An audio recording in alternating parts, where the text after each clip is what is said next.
So this scooter is having a slight identity crisis, and if you know what I mean, then you know what I mean. So let's talk about it.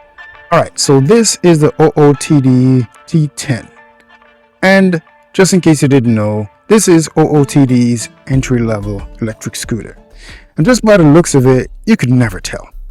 Well, okay, you could hardly tell.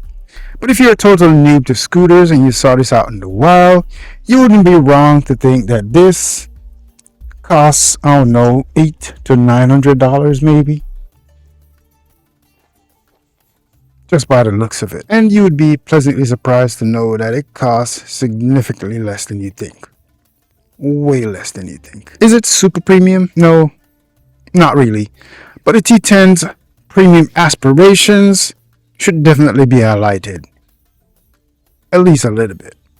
So let's talk about some of what you get for the money. The T10 is a 48 volt, 13.5 amp hour lithium ion battery system that comes with a 500 watt rear motor that peaks at 900 watt that is rated for a top speed of 31 miles per hour. We're gonna see how far and how fast we can push this to the top speed, so make sure you stick around for that. So you get front and rear mechanical braking system for that stopping power, and front and rear suspension that is adjustable.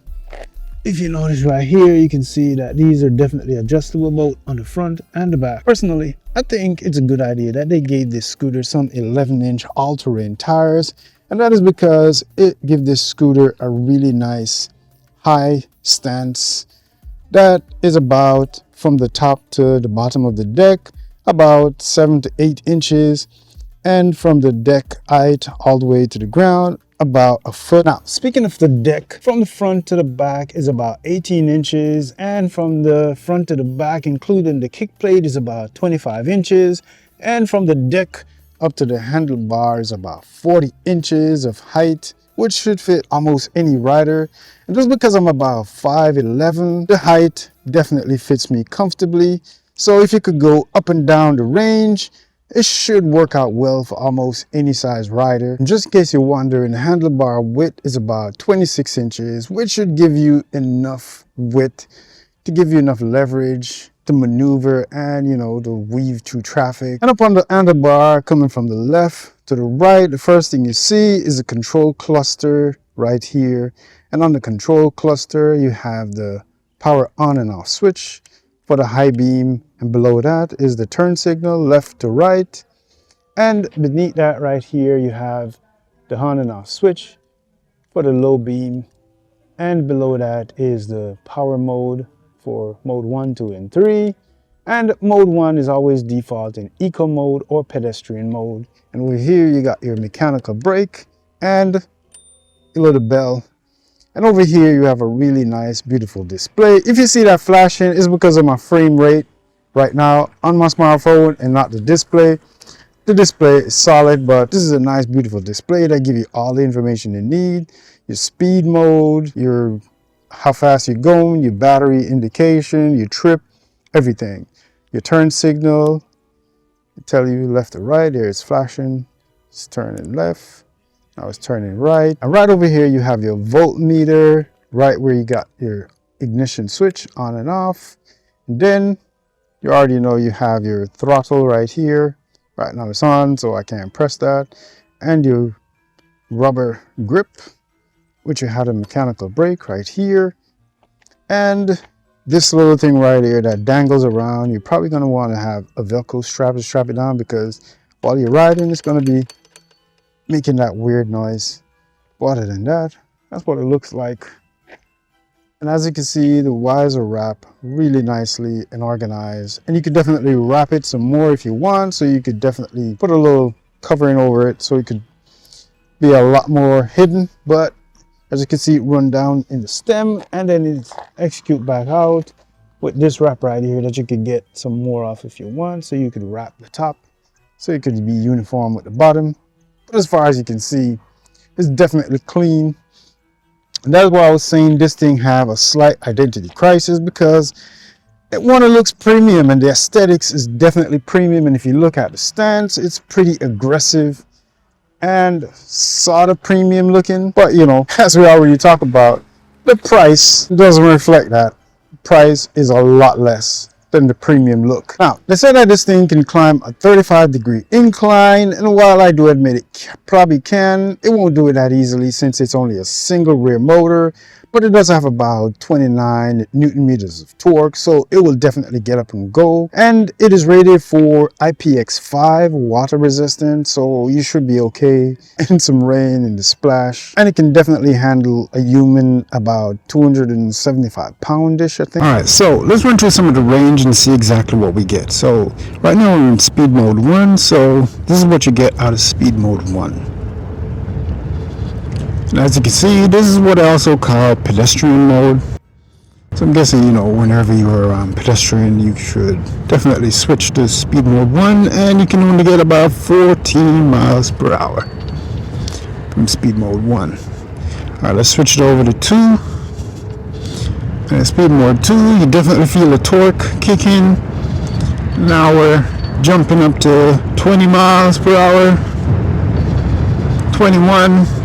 So about 21 miles per hour in speed mode 2. And if we switch over to speed mode 3, you can definitely feel a lot more torque kick in. And now we're running up the range real quick. 25.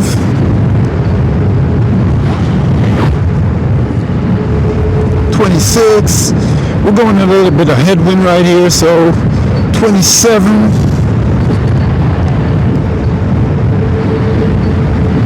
Alright, so on some headwind, we'll top out at about 27 miles per hour. I believe this one weighs about 27 kilograms, and it is pretty lightweight in my opinion, and really easy to fold. Once you just lift this little latch right here and pull it out, and then you unlock this little buckle right here. You have this little thing, so you just hook it under, and yeah, you can one-hand it. Yeah, it is heavy relatively, but also light relatively. And then once you lock this back in, there you go, it's securely locked. And it, I think it's UL 2272 safety certified. So, you know, I guess you could definitely be on the safer side when you're charging it. And it takes about 4 to 5 hours to fully charge with the 3-amp charger that comes in the box. So I know we already talked about some of the safety features, such as these mechanical disc brakes on the rear and on the front. But there are some other safety features, such as these lights. As you can see right here, let me turn on, there you go. That's the yellow low beam, and then you go, boom. That's the white high beam, and that is how you tell the difference. The white is the high beam and the yellow is the low beam. And you come around the back right here, you have your tail lights right here, and your brake light. When you hit the brake, flash, and then you can turn on your turn signals. As you can see, we're going left, and then we're going right. It's pretty adequate, but I'm not sure if it's bright enough for, or high enough to where someone driving behind you would pay enough attention. Just in case you're wondering, if you got your high beam on, can you turn on your low beam? Yes, you can have the high beam and low beam running at the same time. Another thing that you may notice about this one is it doesn't have any fancy lights, you know, gaming setup running on wheels. So no fancy LED lights, just your safety lights. But, you know, you could definitely have some lights if you want. Those are definitely available. One of the things I realized really quickly about this scooter Throttle is that it's kind of really easy to modulate your speed. You can go slower if you want, or faster. Some are just really jerky. It doesn't matter how you touch it, you just torque it. This one is pretty smooth. It's a pretty smooth throttle on this thing. So yeah. All right. So what we're gonna do? We're gonna try a speed test on this one. So let's go. 21, 22, 23, 24, 25, 26, 27, 29, 31. Can we get 32? 32! Haha! Yeah, boy! Can we get 33? 34! Wow, I could have sworn 34! This thing can hit 34! Damn! Can we get 35? So 34 is the max? That's all? Let me see if I duck down, if I can get 34 out of this thing. So 34 is where it top out. Not bad. Not bad. Yeah, man, this thing's really surprising. 34 miles per hour. Wow.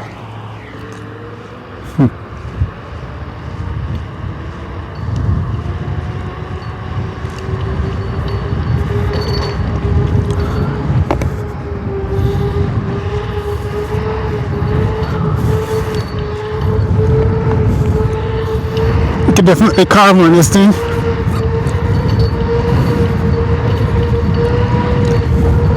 At 30 miles per hour.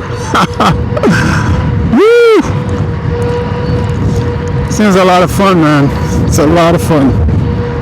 It's budget, it looks premium, but it's definitely a lot of fun. I like it. I do like the scooter, and I really like what OOTD is offering here with the T10. It is a really good package. The price is almost hard to beat for the premium look and feel that this thing is offering. However, I do have a few gripes that I think is worth mentioning. And one of those things is, I think you have to really crank down the bolt that connects the stem to the swing arm, because if you don't crank it down really tight, this thing is going to twist on you when you're riding around, especially when you hit a bump or something, because it has a tendency to twist if you don't tighten it. So yeah, definitely tighten it down. And you may see some other reviews where they talk about it, and this is just one of those things. Another thing is the brakes. These mechanical brakes, they're not as easy to modulate as some hydraulic brakes would. So when you're riding around and you're trying to, take your little time and feather the brakes a little bit, you can't do that, because this brakes, you have to apply a little bit more pressure than you would on some some other hydraulic brakes. So definitely one of those things that you get at this budget price. You won't get any hydraulic brakes unless you decide to upgrade and add some hydraulic brakes. Another thing is the 13.5 amp hour battery in this thing is pretty adequate, but I think a much larger battery would have been welcomed, because this 13.5 amp hour batteries, it's definitely adequate for small commutes around town, here and there and in the neighborhood, but for longer rides, you're definitely going to need a bigger battery. So yeah, if they're going to upgrade this in the future, a much bigger battery would be accepted. I don't know, a 20 amp hour or something definitely would be accepted. But some of the things that the T10 has working in its favor right now is this reinforced steel frame and this wide, long rubber deck that gives you a lot of grip.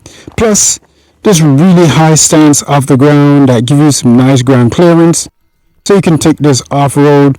Plus, those dual shocks in the front and the rear with these really big 11-inch wheels definitely offer you a lot of suspension and support going over curves, going over bumps, coming off the curve, and all that kind of stuff. And it's really powerful 500 watt rear motor that peaks out at about 900 watts.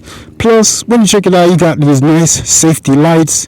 You get so much in this package for the money when you really look at it. From the rear, you got those nice lights and this really nice wide tires. Like I already tell you about the suspension, it's pretty decent and I like it. I mean, this nice, beautiful display. It's basic, it's simple, but it gives you all you need.